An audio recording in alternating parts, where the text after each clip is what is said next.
policy that we can't use? This Well, no, growth this one policy, you for wouldn't them have to to adopt the, invest for the city of Bromberg to adopt the county growth policy costs that much. without cost. There is no Sure. cost. Yeah. Yeah. No, there's, If we, hold it yeah, off, name on it, take it. right. If we decided to do our own growth policy, I understand, but there are funds available, grant funds available for us to help pay for that, to have someone write that growth policy. But right now, we're not looking at that, we're looking at whether or not to adopt the county's growth policy. Elton? It came up in some of those special budget meetings that with the new sewer project, the town is capable of growing, tripling its population, and because of the infrastructure gains. Now, without it, they can't. So, I dare say that the town is indeed set up to grow, and therefore should make preparations for it. And with the guidelines that are set here, it would save a whole lot of time and a whole lot of hassle. And I've read it. I don't know why anybody would have a problem with it. It's a really good document. For the life of me, I don't know why anybody is offering resistance to this. Well, I think that the main gist of the conversation up to now and before at different meetings was, yes, we have new infrastructure, which is the water and sewer treatment plant, the new Sager system. I think the question was the possibility of growth, and we're talking about subdivisions, annexing land that at this time and possibly years into the future, say 5 or 7 years into the future, is privately owned and not available for subdivision. And I think one of the big questions is if we decide to annex into the city proper, and somebody wants to put a subdivision in, they're looking at the dollars that the city has to spend in order to put in water, sewer lines, things like that, where normally that will fall on the developer. But sometimes that cost runs over into the city. Well, the growth Responsibility policy, the too, growth so- policy deals with those kind of issues. So And if that, you I have think a there were just guideline, if you several have a questions guideline, that people had. If you have a know, guideline, Yes, it really clarifies a lot of that stuff. yeah, I have a copy of that at home too, but. Sure, I think the reality of it is that a growth impact is going to come from Bromberg. Yes. Someday, yeah. Well, it's started and it's gonna accelerate in this area. Yes. And I think, if I said 5 to 7 years, that's not very long. No, it's not. But I think the impact is coming. And I'm not from your community, but I've existed in expansion and boom towns and whatnot. And Well, we do, plans we need to have be had, put we've got, together. we do have 3 new houses that are being built. We have a home over on Blewett that a young man and his wife are building a log home. They had a vacant lot there, I believe it belonged to his family. They're putting our house on that. We have 2 new houses on East River. But everything else that has happened so far usually constitutes someone leaving the valley or leaving this area and they put their house up for sale. Somebody moves in and they buy that existing home. It's not that we've had, Look at the ton of homes people that have coming in. been rehabilitated. Yes, There's quite a number of those in the community that have been but. rebuilt for sale that were Mhm. maybe of questionable integrity, but they've been built back to the code and turned. Mhm. Some on Main Street here and others. You only have one direction for growth, and that's that one little corner. Yeah, toward Poverty Road. Where it's in the hall, river, swamp.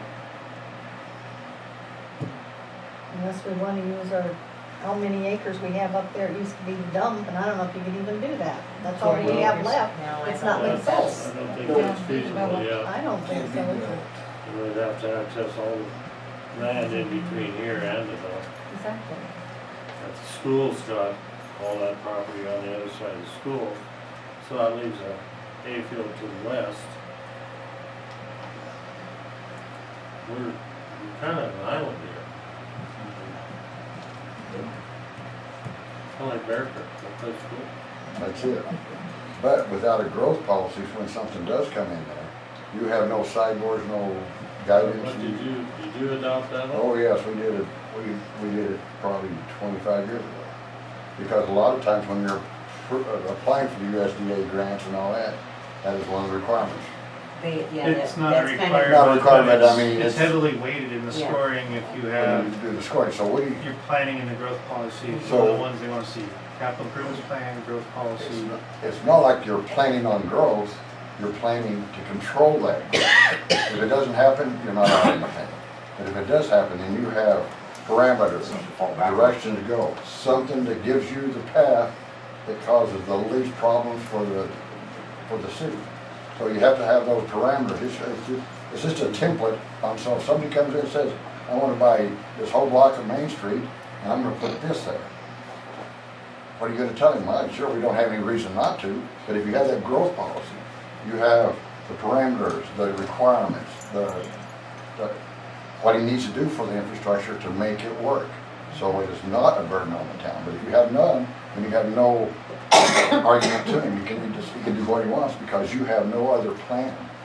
I mean, it's not you're planning for growth, you're planning to control that growth. It's fully amendable, correct? Like, Yes, whatever yes, you we- fit it in. Yeah, it's not. We did the same with our zoning, you know, like we talked to all these people about our zoning. We were having a heck of a time meeting. We called the Attorney General's office and he says the guy that wrote a template for the zoning. You just fill in the setback numbers and all that, fill it out, goes Yeah, up. 'cause I was gonna say, for some of ours, it's mod-shaped little lots. So Right, but if you can adjust those zoning, they send it back up, they sign off of it, and then it's ironclad. Up to the state code and everything else, and you don't have to pay someone a lot of money Yeah. to get it done. You can use those services that are available out there at the Attorney General's Makes sense. Yes, I have a question. Yes. Oh, I'm sorry. I'm trying to remember. Are you questioning? No, what every time something comes up, regardless of what our requirements are, what we have here as a city, the county overrides, whether it's a zoning policy or anything, the county overrides anything that we have legally anyway, and I'm sure the state overrides. I've been told that at least 20 times, that whatever we do, the county is always, whatever they say is what we have to do. No, because the county and the city of Red Lodge, or every other town in the state actually, has to follow the state code. We cannot I do know, anything but that if we do overrides the anything, state but code. so does we have to with the county. We can't change anything from Bromberg because whatever the rules are for the county But you- overrides ours. But you can, if that growth policy is in place, that also gives you the ability to review and weigh in on the city in planning that, whatever's gonna happen. So if they propose a strip mall right down Main Street, whatever it is, gives you the ability, the city, the ability to review that. We don't allow stripping dinner. In the world, there are things called strip malls, and they do happen. Oh, Red Lodge. has a I'm from good one. Phoenix, I know. Okay, well, I do have another question. Edith. Okay. If we do accept this, the Growth county, policy. if we accept that, things like the McKinsey problem will go away, that they'll No. already be in No. place? that- No. I don't mean that We- one will go away, I mean just, if somebody comes in and buys, then we have a coverage because of what the growth policy does. If somebody comes in and, just an example, they buy a structure on one of the streets, and instead of fixing the house or rebuilding the house, they build a laundromat there.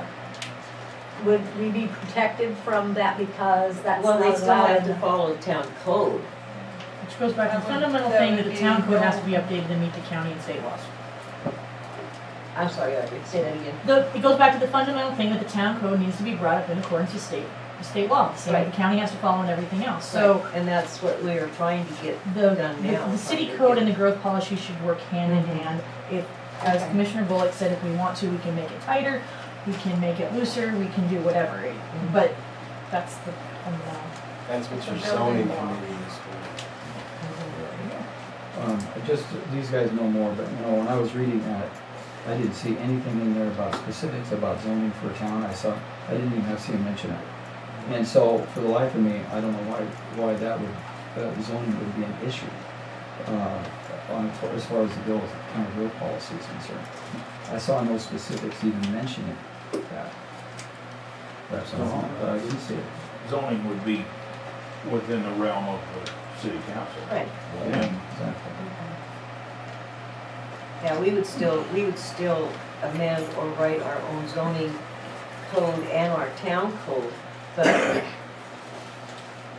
we, and it's like they said, it's a guideline, actually, is what all it is. It's not a mandate that we have to do this, or this. It's a guideline.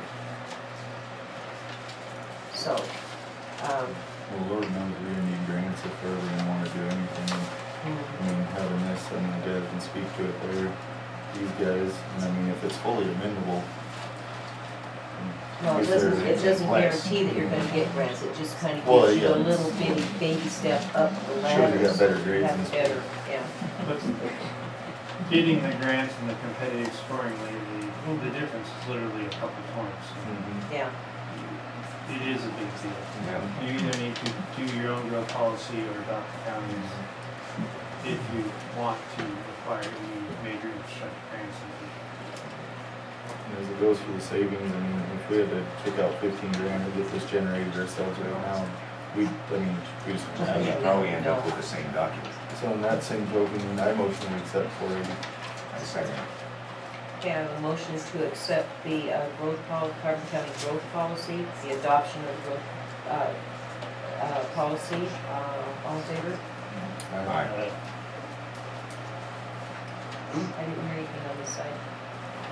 Okay. I have 3 ayes. So we have Dave, Nate, and Bill voted aye on resolution 480. Tim voted no. So Bear Creek and Runaway, we need something. Fromberg and Joliet and Bridger have also adopted the county code policy. Makes sense. It's not too, especially in COVID.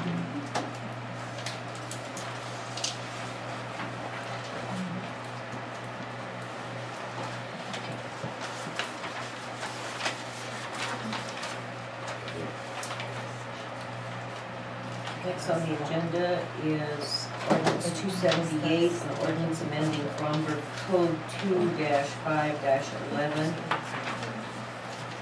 to amend regular meeting notice requirement. Do you want me to read it? Yes, please. Ordinance 278, an ordinance amending Fromberg Code 2-5-11 regular meeting to amend notice requirements. Enacted by the Fromberg Town Council. Fromberg Code 2-5-11 regular meeting is hereby amended as follows.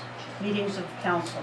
Town council shall hold a regular meeting for the transaction of municipal business on the first Monday of each month. The mayor may call a special meeting for the purpose of discussing only one subject. The mayor may also call an emergency meeting to deal with an emergency situation affecting the public health, welfare, or safety of the community. A, agenda. The agenda for the meeting must include an item allowing public comment on any public matter that is not on the agenda of the meeting and that is within the jurisdiction of the town of Fromberg. Council may not take action on any matter discussed unless specific notice of that matter is included on the agenda and public comment has been allowed on that matter. This is citing the Montana compiled annotated 2-3-103, pairing 1, pairing A. B, notice. The agenda for the regular meeting and special meeting shall be posted in at least 2 public places in the town at least 48 hours prior to the meetings. C, emergency meeting. In case of an emergency situation affecting the public health, welfare, or safety of the community, the mayor may call an emergency meeting and waive notice of the meeting. Such meeting shall be valid without notice. This is citing Montana compiled annotated 2-3-112, parent 1. This ordinance shall be in full force and effect 30 days from and after passage and approval on second reading. Any discussion on this ordinance? Entertain a motion to, I'll make a motion we accept ordinance 278 as I'll second. okay, we have a motion to accept ordinance number 278 and a second, all in favor? Aye.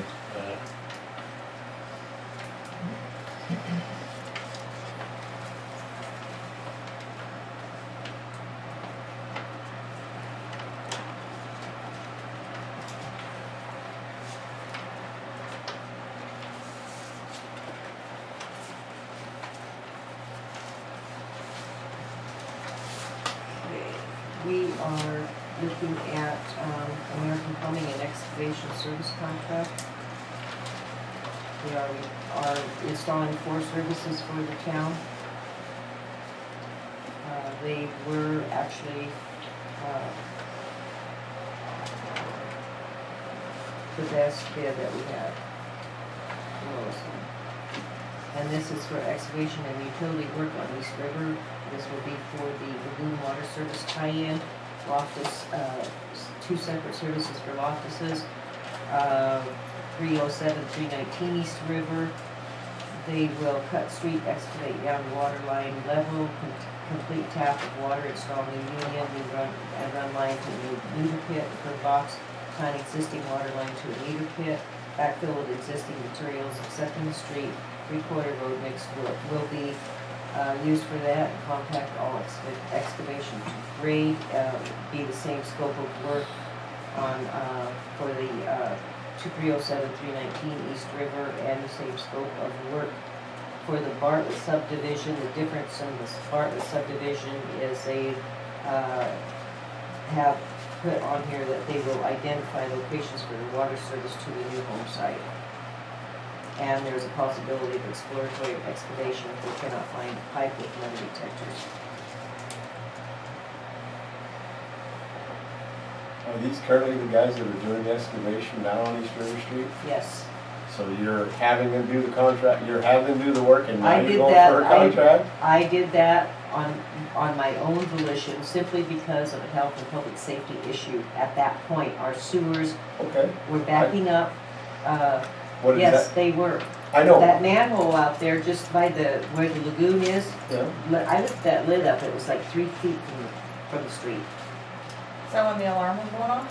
And that was the reason, and because that, it happened when we had that river problem with the waters getting so high, it backed a whole bunch of debris and silt into that line. Okay, where did that come from? Because you have no open line to the river. Well, that's what we were told, that it came. You have no open line to the river. Your discharge goes out into a catch pond and it seeps through the bank into the river. It has no Well, that open river it has no open line into the river. When we flushed that line out, it was full of silt. Oh, I'm sure it was full of silt. But With all the excavation sewer they were and every- doing. No, this was before they even started really digging into that. They checked the sewer lines and everything else before they started digging. They've been digging over there when I was still there. They dumped all that stuff into the pond and silting over. Oh, the street digging? Yeah. Yeah, your lines are full of silt. Yes, They are. haven't been flushed. And then we have another problem over on First Street, because at the time, we have some people over there that are getting sand in that water, from that water line, because it was not decontaminated or cleaned before they hooked that saddle on there. Your pit that you had dug over there The on East one River First Street? No, the one on First Street. I know, but on East River Yeah. Street, did that hole backfill with sewer? It backfilled with groundwater.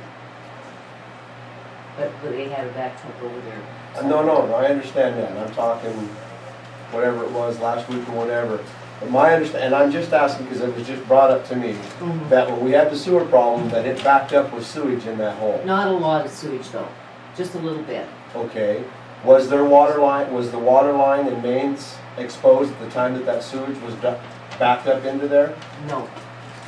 It Okay, was, because I'm just asking, because if it not was, that I, not that I DEQ should have know been of, notified. not of that I know of, because I went over there when the groundwater started to come up. And I just, all I'm doing is catching, somebody was asking me about it, and all I said was, I have no Yeah, I idea, I didn't understand know that. anything about it. Yeah. But I do know that if you had water lines exposed, or the main exposed, and it came in contact with sewage, somebody better have notified DEQ, or it's contaminated dirt or anything Well, like that. 'Cause this- that is a, That started to fill up just before they exposed the sewer line, which is like 14 feet deep. That sewer main is 14 feet deep. no, it's not. Yes, it is. Can't be. Yes, it is, Mike. It can't be, Over it there. gravity feeds. Go over and look at it. It is. Yeah, Chad. Mike, the silt we found was downstream of that closed valve. So, I mean, it's pure supposition that it was the river backing up that caused it, but I don't know where else it would have come from. Just, through a closed valve. just the lines being, Not being jetted. not being cleaned, stuff like that. You have no exposed line into the river is what I'm saying. That's what I'm saying, is that there's no way the river could have impacted those sewer lines. Yeah. The outfall was not flooded. No. So Mike's right, yeah. No, Okay. there's no way that the river could have affected or silted back into your sewer lines in any way, shape, or form. Okay. Well, So that's why I was curious where this was coming. Because, well, I should take that back. It could have happened if the river overflowed that patch pond down there, which to my knowledge it never has. Then yes, you could have filled back in there. and I wasn't here for the fucking But- silt, but that was just the most logical thing that came to mind of why there was silt in that discharge line. My guess is because the line, we've had to jet, when I was here, we had to jet those lines in between the lagoons all the time because they would So silt it's a in. reoccurring, okay. Yeah, they would silt in all the time. We had to jet the lines to keep the ponds so that they would actuate back and And what equalize was that back. silt coming from? I mean, It's just your pond settling. Your sludge. Your sludge, your ponds are designed, as the three lagoon systems were designed, when your sewage goes into your first pond, you lose about 65% of your sludge goes out in the first pond. Your second pond catches another 15 to 20%, and then your third pond is your settling pond, and it's the fine filtrations. But your lines, it's not pumped, it's all gravity fed. It's just equalized out. As you fill up one pond, the other three equalize out. So that's what makes your flow goes through there. Well, your sludge and solids, I mean, they're only going to settle so much. And as they go through each different line, they settle in the lines. And we had to jet the lines out. So we've had to jet the lines out almost yearly to keep the ponds equal. We had to come in, we had to have to make city jets. Bridgers, I use the Bridger jet truck. We used the jetter truck out of Bridger. And so, this is part of the reason we had in the plans, we're going to grout those lines, so it's just a straight discharge from the UV out, and that should eliminate in the future that silty. Yeah, so that was the whole purpose, was to just, when you guys were setting that up, that's why we said just make that one straight line out and block off all them other lines going into the manhole so that it was a straight shot out. And they have that on the punch list as soon as they get cell 3 drained down, so they can get in there and it's dry. They finish that grouting, so. Okay. That was a routine maintenance that Spencer and I were not aware of. So it wasn't from flooding, it's apparently just something ongoing. But after we got it mostly clean, we just have to open that valve and then. And it was just, okay, all right, so.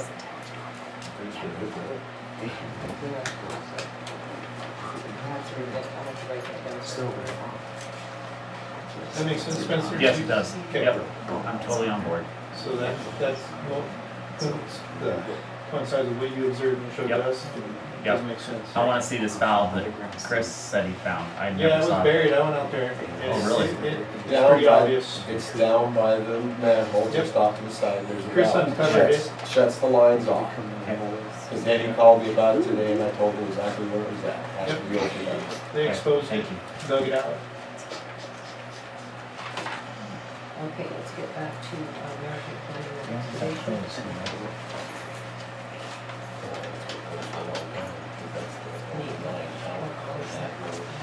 Accept this contract. I make a motion, we accept the contract to American Community Institution. Okay. Who's been told for a long time.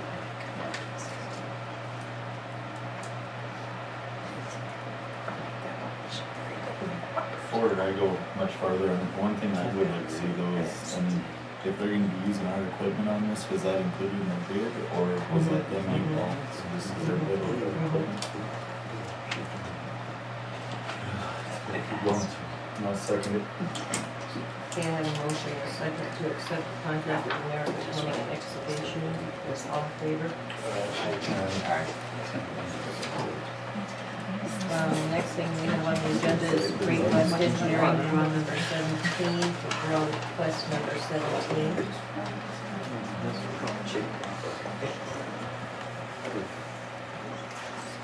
And, this request is, draw request number 17 for wastewater project.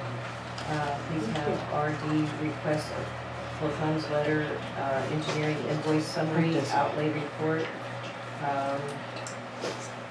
Attached find 4 copies of Missouri River contracts, pay application number 6, and have them signed and delivered, returned to me for rural development. Also find attached contractors, gross receipts, withholding return. This form should be mailed to Montana Department of Revenue with your payment. Once you've received the money, $371,000, 173.24 from rural development, please pay the following: Missouri River contractors, $316,529.91. Montana Department of Revenue, $3,197.27. Great West Engineering, $36,446.06.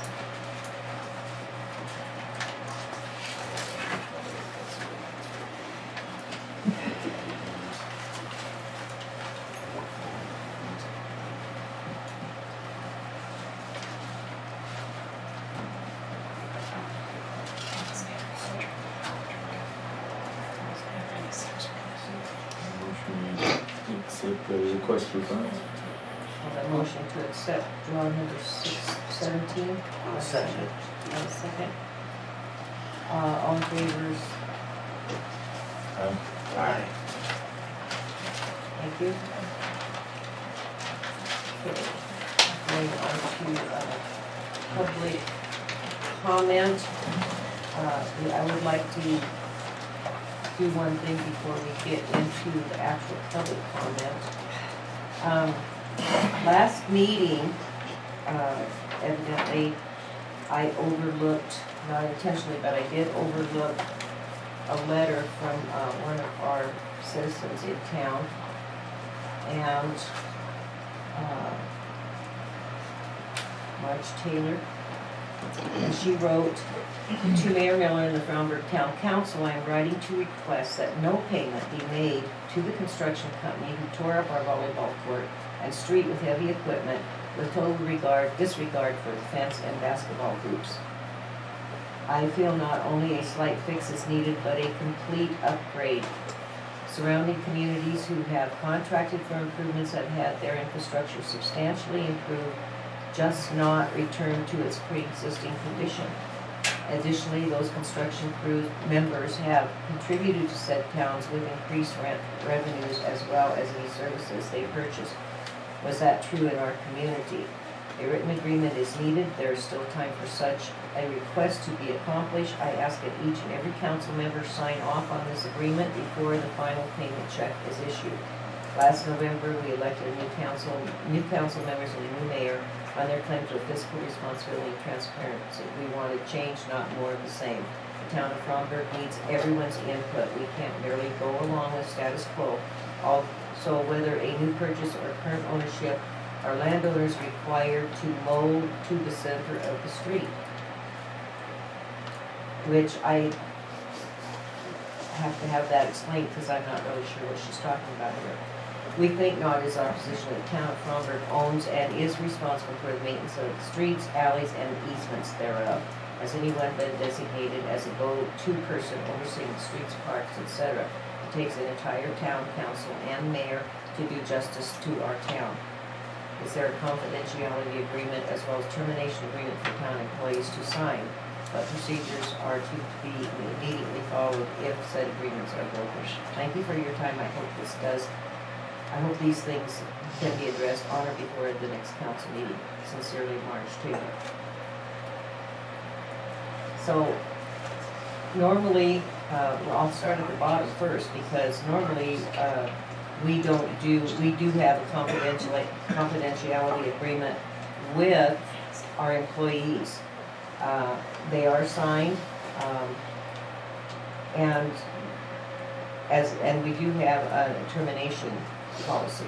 So if the employee just leaves, how are you gonna put a termination policy together?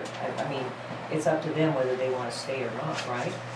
If they just up and walk in and say, I'm done, and they're done. So I don't know I have to look at our town policy and see what that says as far as termination. We do get resignation letters. Is that the same thing? No, termination policy that's the ultimate indiscipline. Okay? There's a. We have that in our, Yes. on our employee handbook. That has nothing to do with somebody voluntarily. Right, well, yeah, that's what I thought, but, okay, yeah. So,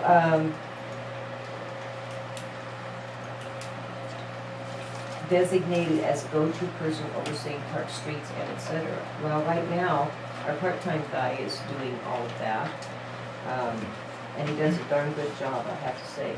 I think she's like one of the council members who were. Yeah, I think that's what she needs. Well, we do, Nate goes and looks at things, Tim's always out there on the street looking at things.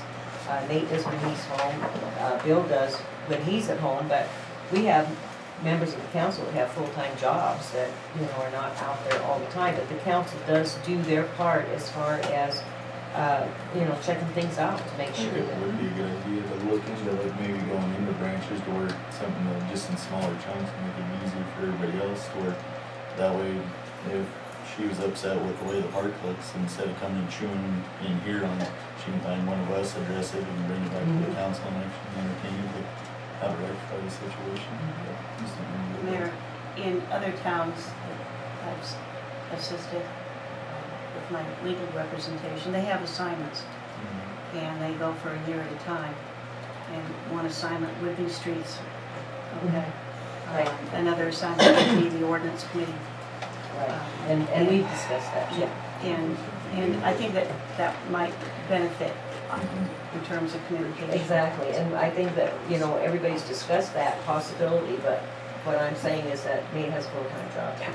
Bill has a full-time job, Dave has a full-time job. So we have to sit down and figure out some kind of schedule where they can, are home at their time, that they can, look at. It's just a matter of a contact person for each. Right. Okay, so they can report, this is the state of the roads, Yeah. this is the state of, infrastructure. Right. And so forth. Yeah, and